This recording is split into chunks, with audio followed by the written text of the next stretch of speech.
আমি আজকে 14ই আগস্ট স্বাধীনতার প্রাক দিবস, এই দিনটাকেই আমরা পশ্চিমবঙ্গ সরকারের পক্ষ থেকে কন্যাশ্রী দিবস হিসেবে ঘোষণা করেছিলাম।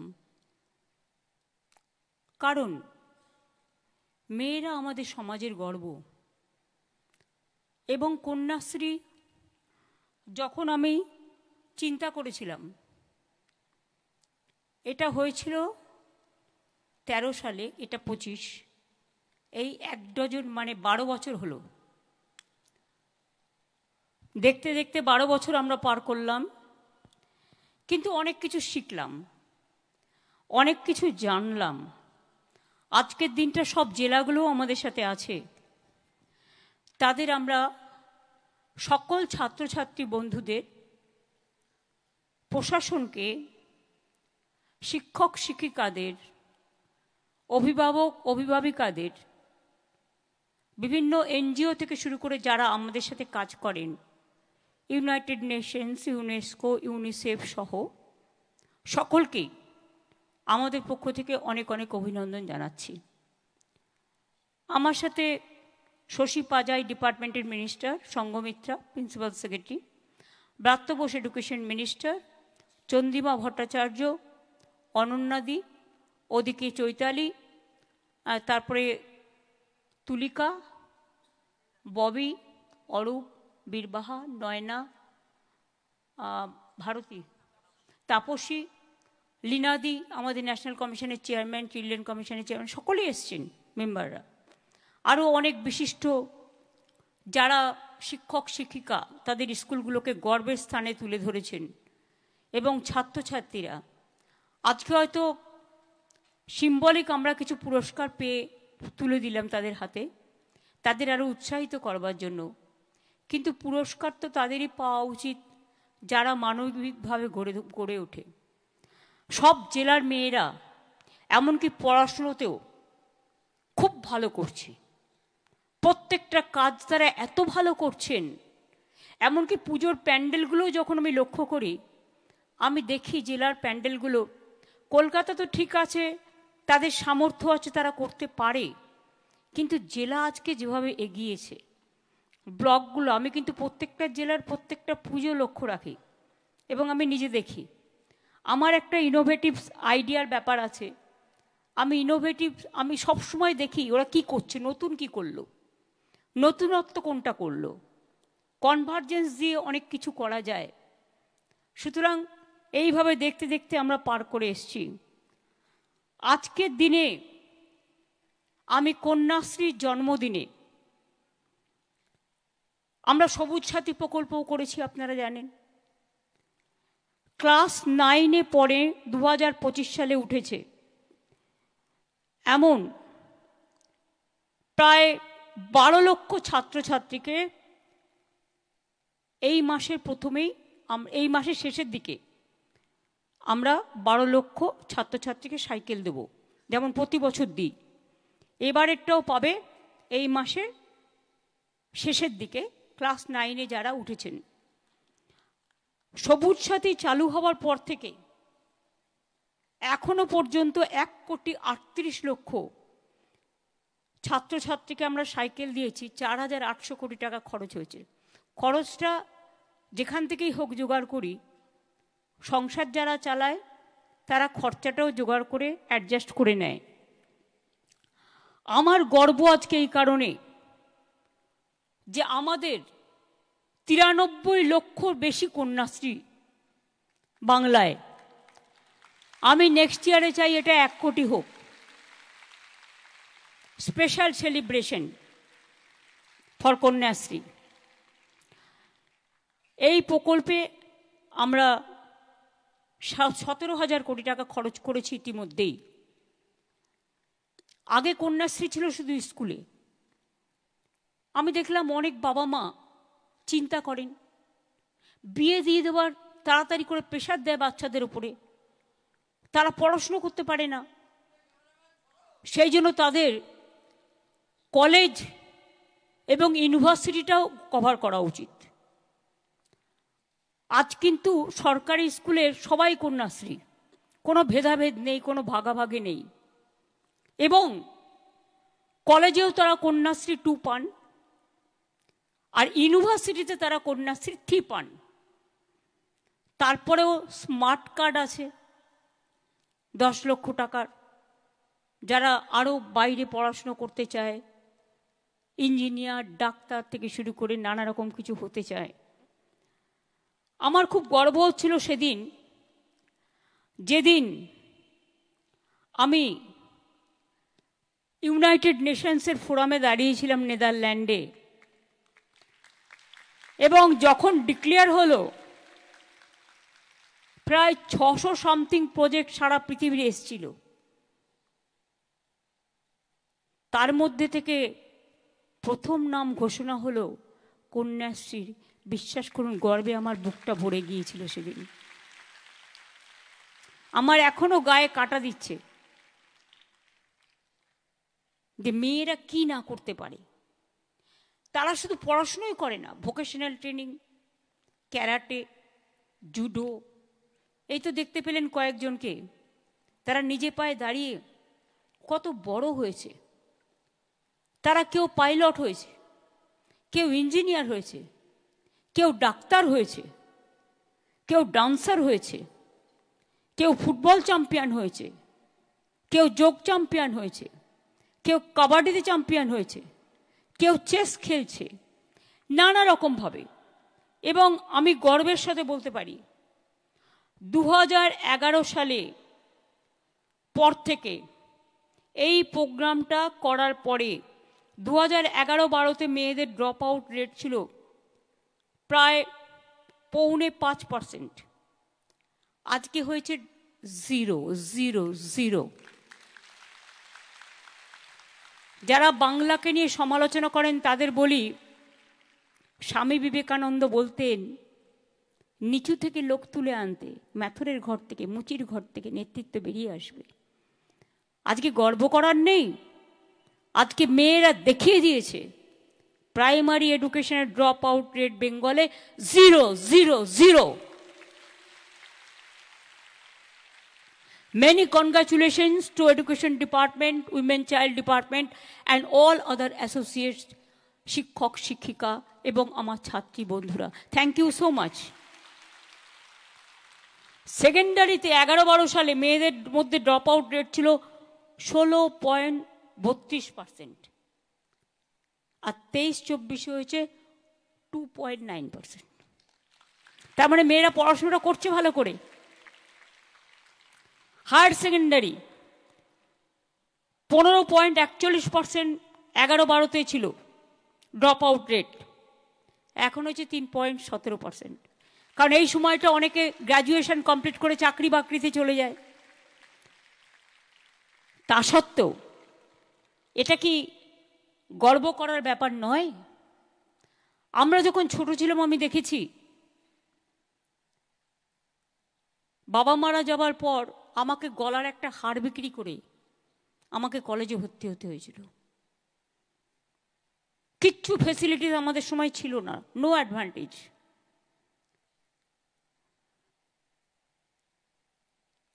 যে কষ্টগুলো আমরা পেয়েছি, সেই কষ্টগুলো যেন এখনকার সমাজ না পায়। এখনকার যারা জেনারেশন স্টুডেন্ট অ্যান্ড ইউথ, তারা যেন সেলফ সাফিসিয়েন্ট হতে পারে, নিজের পায়ে দাঁড়াতে পারে।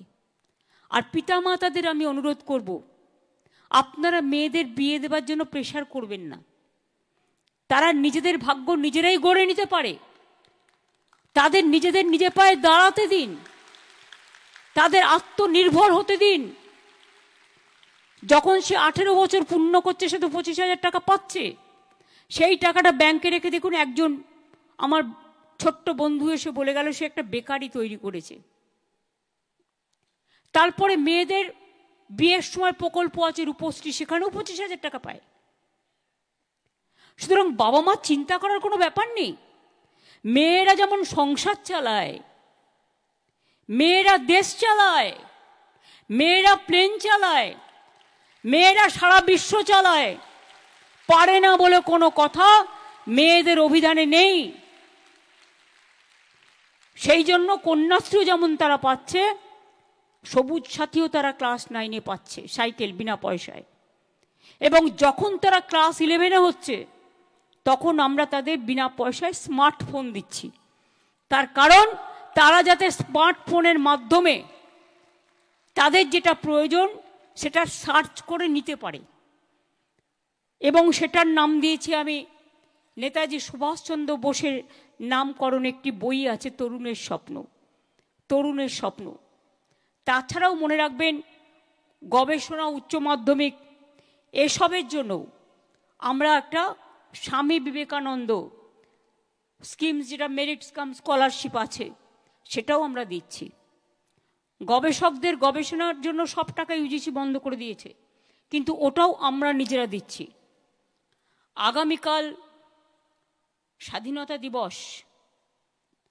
আমি আপনাদের সকলকে বলবো, মাথা উঁচু করে এগিয়ে যান। রবীন্দ্রনাথ ঠাকুরের ভাষায়, চিত্ত যেটা ভয় শূন্য, উচ্চ যেটা শির, where the mind is without fear and the head is held high। মনে রাখবেন, সংকীর্ণতা নয়, বিভেদ নয়, ভেদাভেদ নয়।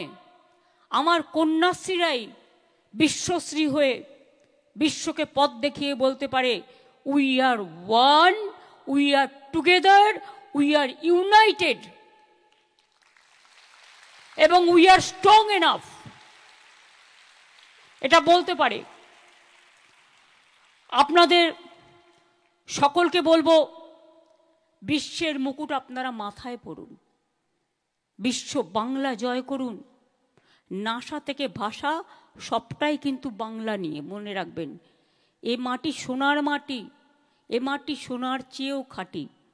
এই মাটিতে জন্ম নিল রবীন্দ্র নজরুল, একই বৃন্তে দুটো কুসুম আলোকময় সে ফুল। এই বাংলায় জন্ম হলো প্রকৃত সভ্যতার, ইতিহাসের পাতায় আছে কত সংস্কার। তাই বাংলার ঘরে ঘরে নবপ্রজন্ম হাল ধরো আজ ভারতের দরবারে। মাথা নত হবে না,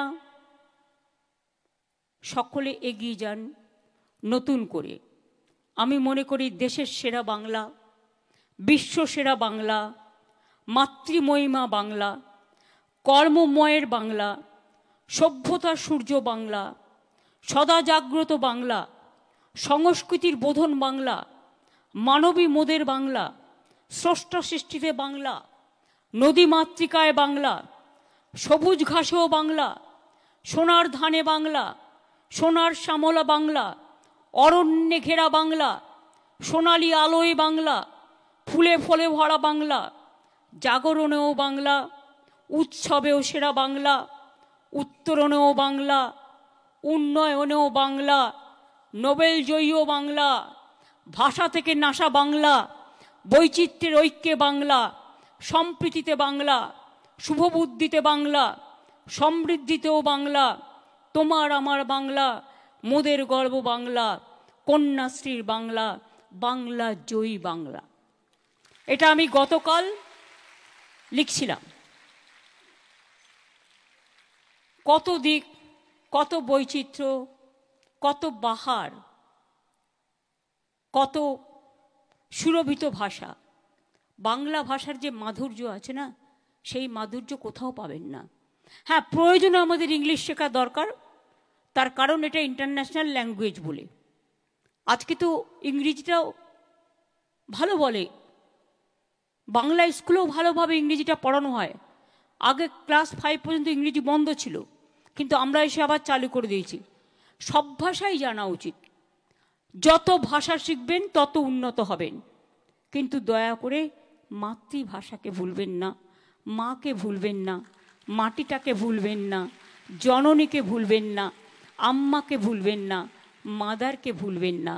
আমাদের মাটি, এ মাটি স্বামীজির মাটি, রামকৃষ্ণের মাটি, নেতাজি সুভাষচন্দ্র বোসের মাটি, রবীন্দ্রনাথ ঠাকুরের মাটি, দেশবন্ধুর মাটি, রাজা রামমোহন রায়ের মাটি, ঈশ্বরচন্দ্র বিদ্যাসাগরের মাটি, চৈতন্যদেবের মাটি।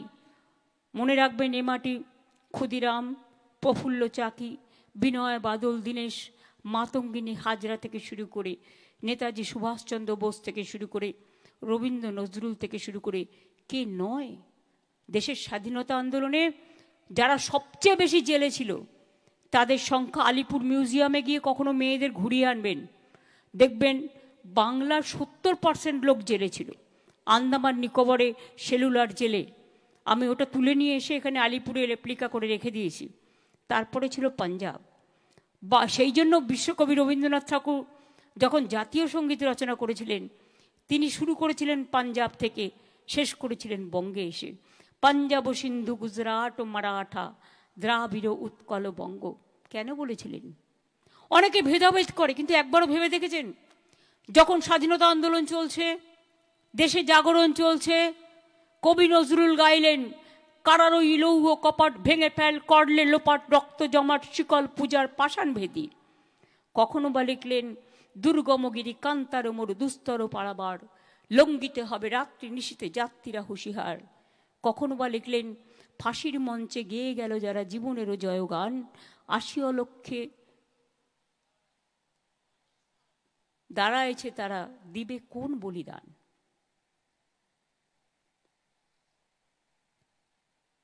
নজরুল লিখলেন হিন্দু নর মুসলিম ওই জিজ্ঞাসে কোনজন, কান্ডারি বলো ডুবিছে মানুষ সন্তান মোর মার। স্বামীজি বললেন ভারতবর্ষের কল্যাণই আমার কল্যাণ, ভারতবর্ষের মৃত্তিকা আমাদের গর্ব। সুভাষচন্দ্র বোস বললেন তোমরা আমাদের রক্ত দাও, আমি তোমাদের স্বাধীনতা দেব। এটা হচ্ছে বাংলা, মনে রাখবেন। বাংলা না থাকলে স্বাধীনতা আন্দোলনে আমরা স্বাধীনতা পেতাম না। আর নবজাগরণ, বাল্যবিবাহ রোধ করেছিলেন কে? ঈশ্বরচন্দ্র বিদ্যাসাগর মহাশয়। বর্ণ পরিচয় মাইলস্টোন দেখে 1, 2, 3, 4 শব্দগুলো আমাদের শিখিয়েছিলেন। বর্ণ পরিচয় আমি সেদিনও ঘুরে এলাম বীরসিংহ গ্রামের কাছ থেকে। অয়া হর্ষই অয় অজগর আসছে তেরে, আমটি আমি খাবো পেরে, সব কিন্তু আমরা এখান থেকে পেয়েছি।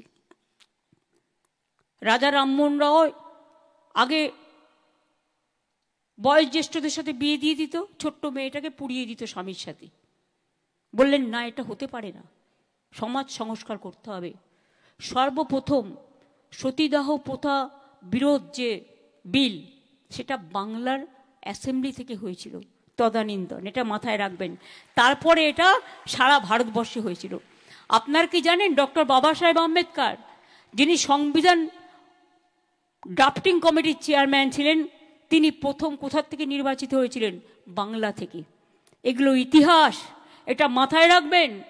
দেশে যখন স্বাধীন সরকার শপথ গ্রহণ করছেন, সেদিন গান্ধীজি কোথায় ছিলেন?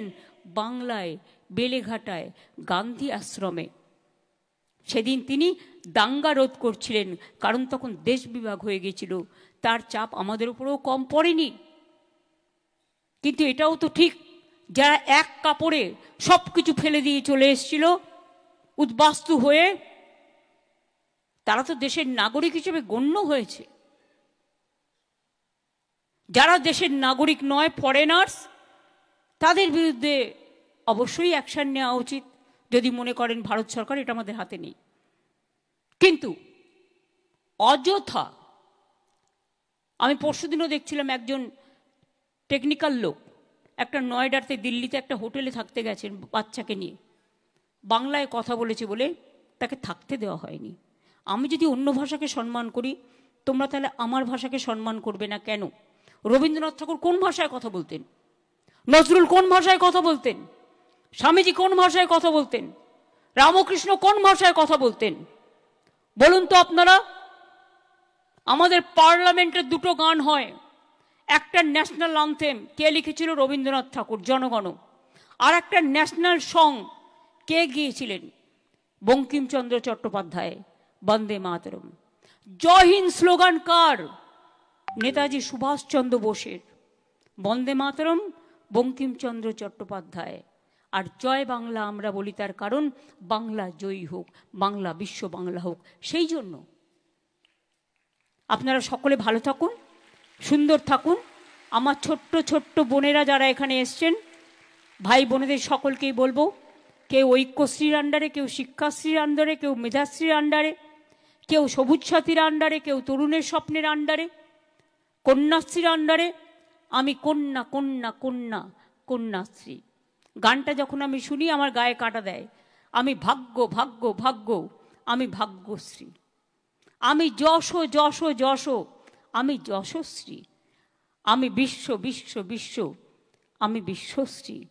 জয় করুন, তৈরি হন, এগিয়ে যান, নিজের পায়ে দাঁড়ান, আর মাটির সম্মান রক্ষা করুন। অনেক ধন্যবাদ, অনেক শুভনন্দন, শুভকামনা সকলকে।